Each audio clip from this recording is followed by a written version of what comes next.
عام طور سے یہ پروپیگنڈا کیا جاتا ہے پاکستان کے مخالفین کی طرف سے کہ یہاں کچھ نہیں ہوا. ایسا نہیں ہے. الحمدللہ کچھ نہ کچھ پیش رفت ہوئی ہے.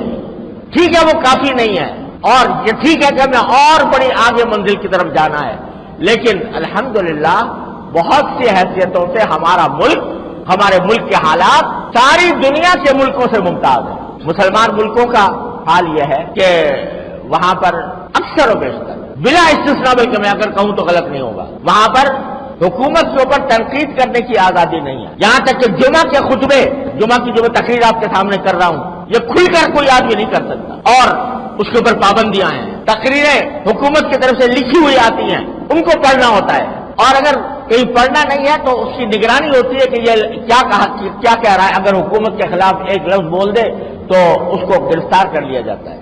میں اس لیے کہتا ہوں کہ الحمدللہ جتنی مذہبی آزادی اور دینی آزادی ہمارے ملک میں ہے، یہ دنیا کے کسی اسلامی ملک میں نہیں.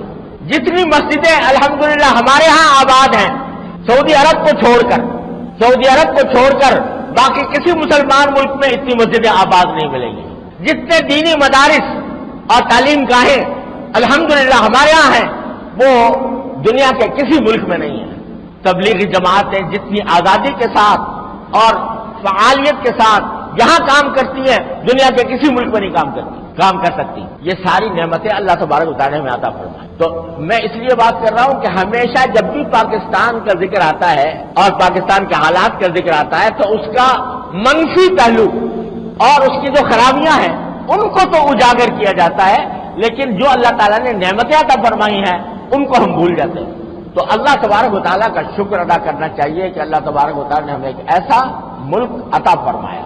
جو خرابیاں ہیں ان کے ازالے کے لیے سنجیدہ طریقے پر اللہ تعالیٰ سے مدد مانگ کر ان کو کوششیں جاری رکھنی چاہیے. جو خرابیاں پائی جا رہی ہیں، میں پہلے ہی کہہ چکا ہوں کہ ہیں وہ خرابیاں، اور ان کو دور کرنے کی ضرورت ہے، اس کے لیے جد و جہد کرنے کی ضرورت ہے. لیکن جو اللہ تعالیٰ کی نعمت ہے اس کی ناشکری کر کے، ناقدری کر کے آدمی اگر بیٹھا رہے گا تو قرآن کریم نے فرمایا جو اگر میری نعمت پر تم شکر ادا کرو گے تو میں تمہارے اندر تمہیں اور دوں گا، اور اگر تم نافرمانی کرو گے تو پھر میرا عذاب بھی بڑھتا ہے.